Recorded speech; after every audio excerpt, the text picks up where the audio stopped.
جہنم کی تدبیر کرو گے تو جہنم ہی میں جاؤ گے۔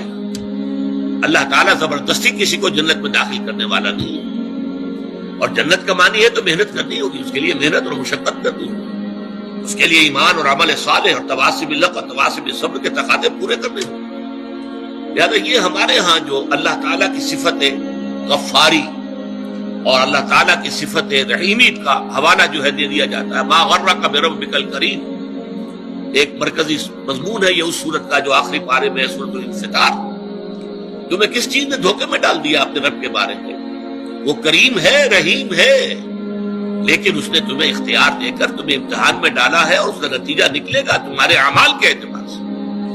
یہ ضرور ہے کہ محض عمل کی بنیاد پر کسی کی نجات نہیں ہوگی، اللہ کی رحمت کی ضرورت ہوگی، لیکن بغیر عمل کے تو وہ رحمت بھی آپ کو ملنے والی نہیں ہے۔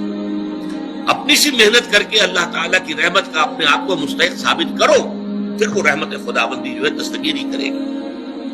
تو یہ چیزیں در حقیقت، اور ایمان کا بھی عام تصور کیا ہے؟ وہ جو شہادت ہے، اشہد ان لا الہ الا اللہ واشہد ان محمد رسول اللہ، اسی کو ہم نے ایمان سمجھ لیا۔ حالانکہ یہ تو اقرار باللسان سے ہم مسلمان تو ہو گئے، قالت الاعراب آمنا قل لم تؤمنوا ولكن قولوا اسلمنا ولما يدخل الايمان في قلوبكم۔ یہ بدو کہہ رہے ہیں ہم ایمان لے آئے، نبی ان سے کہہ دیجئے تم ایمان ہرگز نہیں لائے ہو، بلکہ یوں کہو کہ ہم اسلام لے آئے ہیں، ہم نے اطاعت قبول کر لی ہے، اور ابھی ایمان تمہارے دلوں میں داخل نہیں ہوا۔ جب تک یہ ایمان دل میں نہ کھل جائے وہ ایمان نہیں ہے، وہ کلمہ شہادت ہے، وربل اٹیسٹیشن ہے، وہ اسلام کا رکن ہے، ایمان کا نہیں ہے۔ ایمان کا رکن کیا ہے؟ ثم لم يرتابوا انما المؤمنون الذين آمنوا بالله ورسوله ثم لم يرتابوا۔ اصل مومن تو وہ ہے جو اللہ پر، اس کے رسول پر ایمان لائے، پھر شک میں ہرگز نہ پڑے، یقین کی کیفیت ہو جائے۔ پھر عمل صالح، جیسا کہ میں نے کہا قرآن مجید میں شاذ آپ کو بڑا تلاش کرنے کے مقام تلاش کرنا پڑے گا جہاں کہ ایمان کے ساتھ عمل صالح کی شرط موجود نہ ہو، وہ لازم و ملزوم کی طرح ہوتے ہیں۔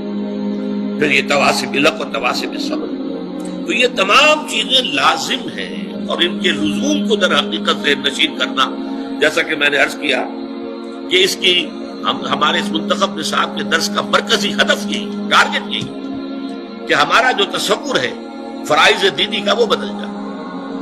اب دیکھیے ان چاروں چیزوں کے اندر در حقیقت یہ چار چیزیں نہیں ہیں، بلکہ یہ ایک ہی سلسلے کی چار کڑیاں ہیں، ایک سے دوسری شے خود بخود برآمد ہوتی ہے۔ میں اس کو ایک بڑی سادہ سی مثال سے پہلے سمجھاؤں۔ دیکھیے دنیا میں کوئی معاملہ آپ کے سامنے آتا ہے، فرض کیجئے کہ کوئی جھگڑا ہے، کوئی تنازع ہے، کوئی قضیہ ہے۔ پہلا کام، اگر آپ واقعتاً شریف انسان ہیں، مضبوط سیرت و کردار کے مالک انسان ہیں، صاحب کردار انسان ہے، تو پہلا کام کیا ہوگا کہ آپ اصل حقیقت تلاش کریں، امکانی حد تک کہ مسئلہ ہے کیا، کس کا حق ہے، کون برحق ہے، کون جو ہے اس کا حق ثابت ہوتا ہے۔ تو پہلے یہ ہے تفتیش، تحقیق، یہ حقیقت معلوم ہو جائے۔ ثانیاً اب جو حقیقت آپ پر منکشف ہو، اب اسے قبول کرنا دل سے، اور اگر اس کا کوئی اثر آپ کی ذات پر بھی پڑتا ہو تو اس کو عملاً اختیار کرنا۔ فرض کیجئے کہ اس معاملے میں کوئی ایسا پہلو نکل آیا ہے جس کی زد خود آپ پر پڑ رہی ہے، تو اس لیے کہ مجھ پر زد آ رہی ہے، یا میرے والدین پر آ رہی ہے، میرے رشتہ داروں پر آ رہی ہے، اگر غض بصر کریں گے، صرف نظر کریں گے، تو معلوم ہے سیرت اور کردار نام کی کوئی شے نہیں ہے، پھر بودا انسان ہے، کوئی حیثیت نہیں۔ جیسے کہ قرآن مجید میں سورہ نساء میں فرمایا گیا، یا ایھا الذین آمنوا کونوا قوامین بالقسط شہداء للہ ولو علی انفسکم او الوالدین والاقربین۔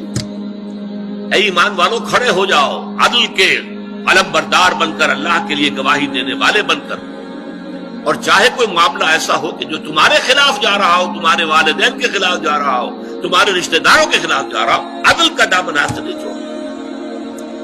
اسی طرح فرض کیجئے کوئی فیصلہ جو ہے صحیح بات، اس سے آپ کے کسی دشمن کو فائدہ پہنچ رہا ہے، اب یہاں اس وجہ سے نہ رک جائیں۔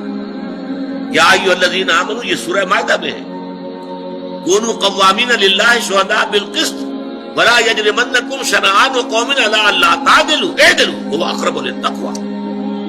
دیکھو کہیں ایسا نہ ہو کسی کی دشمنی تمہیں زیادہ عدل سے اور زیادہ حق سے منحرف کر دے، اس لیے کہ دشمن کو فائدہ پہنچ رہا ہے تو یہ بات میں کیسے کہہ دوں؟ نہیں، دشمن کو فائدہ پہنچ رہا ہو یا اپنے کو نقصان پہنچ رہا ہو، جو حق ہے اسے بیان کرنا ہے اور اسے قبول کرنا ہے اگر واقعی سیرت و کردار کا حامل انسان ہے۔ تیسرے درجے میں یہ کہ اس کا واشگاف اعلان کرو، ڈنکے کی چوٹ اعلان کرو۔ اور چوتھے یہ کہ اگر اس میں کوئی ریزنٹمنٹ ہوتی ہے، کوئی فریق جو ہے آپ کے خلاف کوئی اقدام کرتا ہے، کوئی پروپیگنڈا کرتا ہے، کوئی آپ کے خلاف جو ہے کوئی اور ایسی تدبیر کرتا ہے جس سے نقصان پہنچ سکتا ہے، تو ڈر کر خاموش نہیں ہو جاتا، بلکہ یہ کہ وہ سارے خطرات کو برداشت کرتے ہوئے مردانہ وار جو حق بات ہے اسے کہنا ضرور ہے، اور اگر اس میں کوئی تکلیف آ رہی ہے تو اس کو جھیل دیں۔ یہ خود بخود جو ہے یہ 4 قدم جو ہے، اگر انسان صاحب کردار ہے، اگر اس میں واقعتاً سیرت اور کریکٹر نام کی کوئی شے، تو یہ خود بخود ہوگا کہ ہر شے کی حقیقت تلاش کرو۔ نمبر 2، اس کو قبول کرو، اور اس کا کوئی عملی تقاضا ہے تو اس کو پورا کرو، اس کا اعلان کرو ڈنکے کی چوٹ، اور اگر اس میں تم پر کوئی تکلیف آئے تو جھیلو، برداشت کرو، مردانہ بات